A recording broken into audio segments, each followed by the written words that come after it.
ओम श्री साईनाथाय नमः। ओम श्री साईनाथाय नमः। ओम श्री साईनाथाय नमः। सभी साई भक्तों को नमस्कार। कथा प्रारंभ करते हैं। पिछले भाग में आपको सुनाया था कि छोटे से नवजात शिशु को चोर उठाकर ले गए और माई और अन्ना और उनके भाई को जब वो बच्चा मिला तो शेषनाग उसके ऊपर अपना फन फैलाए छाते का काम कर रहे थे और एक दिव्य प्रकाश विराजमान था। सभी ने उनसे प्रार्थना की, तब वो छोड़कर गायब हो गए। बच्चा वहीं रह गया जिसको लेकर ये लोग घर आ गए। अब घर में हंसी खुशी, खूब किलकारी, बच्चे का खेलना, बड़ा होना, लेकिन सबसे बड़ी कमी बच्चा बोल नहीं सकता था। बच्चा बड़ा हो रहा था लेकिन बच्चा बोल नहीं पाता था, मुंह से कोई शब्द नहीं निकलना। लेकिन अन्ना और भाई उसमें भी खुश थे।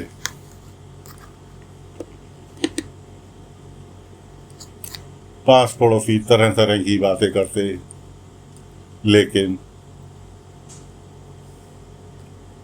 माई और अन्ना का व्यवहार के कारण कोई उनके सामने पड़कर उनसे कुछ नहीं कह पाता। लेकिन माई और अन्ना उसमें भी बड़े सुखी थे। 8 साल बीत गए। धीरे धीरे 8 साल बीत गए। बच्चे का व्यवहार ऐसा था, और बच्चों की तरह उसको न खाने की चिंता थी, न पीने की चिंता थी, मतलब हर चिंता मुक्त। खाना खिला दिया, खाना खा लिया। प्रतिदिन का नियम, तुलसी के पौधे में जल देना, हाथ जोड़ना, घंटों उसके पास खड़े रहना। अचानक जो एरिया के पंडित थे, गांव के पंडित थे, उनका आगमन अन्ना के घर पर हुआ। कहीं जा रहे थे, अचानक बच्चे को बाहर खड़ा देखकर रुक गए। माई मसाले कूट रही थी। पहले तो कुंडी सोटे में मसाले कूटे जाते थे। माई मसाले कूट रही थी, बच्चे को देखकर रुक गए। माई दौड़ कर आई, पंडित जी के पैर छुए। बच्चा पैर छूने के लिए चला। पंडित जी ने तुरंत रोक लिया। माई कहने लगी, पंडित जी ऐसा क्यों कर रहे हैं, बच्चे को आशीर्वाद दीजिए।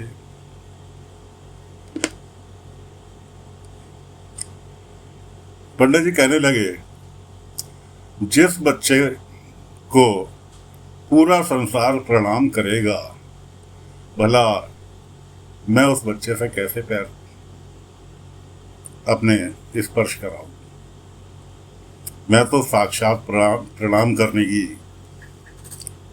इच्छा हो रही है माई इस बच्चे को देखकर। माई कहने लगी, पंडित जी कहाँ हो, किस दुनिया में हो, क्या कह रहे हो आप। पंडित जी कहने लगे, माई आप जो आप नहीं देख पा रही वो मैं देख पा रहा हूं। ये बच्चा संसार के कल्याण के लिए इस दुनिया में आया है।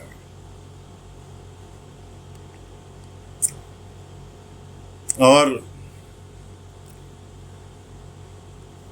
ये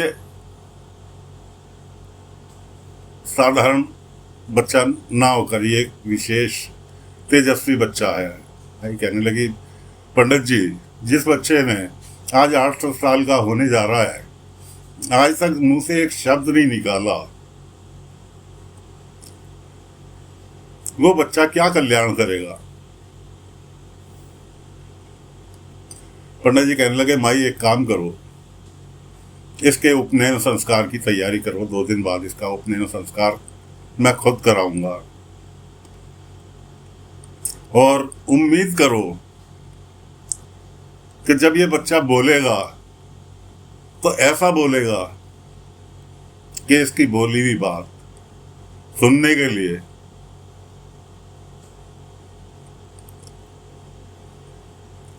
दुनिया इसके पीछे आएगी। माई कहने लगी, पंडित जी भ्रम तो नहीं है? पंडित जी कहने लगे, माई आप उपनयन संस्कार की तैयारी करो, 2 दिन बाद इसका उपनयन संस्कार होना है। पंडित जी की बात, पत्थर की लकीर, माई और अन्ना उपनयन संस्कार की तैयारी में लग गए। उपनयन संस्कार मतलब बच्चे का जनेऊ, शिक्षा दीक्षा, जो कि प्रथम बार दी जाती है।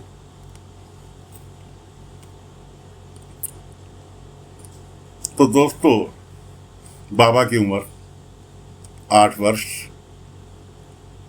और होने जा रहा है उपनयन संस्कार, और अभी तक बाबा ने एक शब्द मुंह से नहीं निकाला। जब से माई अन्ना के पास आए तब से बाबा अभी तक शांत है। पंडित जी से पूछा भी, पंडित जी ने कहा कि माई ये सोचो कि ये बालक आज तक बोल क्यों नहीं रहा, इसका कारण है ये 8 वर्ष की आयु इसकी हो रही है, ये 8 वर्ष से तपस्या में लीन है, मौन व्रत रखा हुआ है। यकीन करो, उपनयन संस्कार वाले दिन ये अवश्य बोलेगा।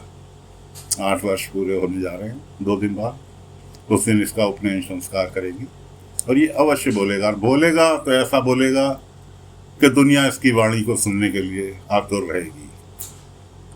तो फिलहाल दोस्तों, कथा को यहीं पर विराम दे रहे हैं। अगले अंक में बाबा का उपनयन संस्कार लेकर हाजिर होंगे। आज्ञा दीजिए। ओम साई राम, ओम साई राम, ओम साई राम, ओम।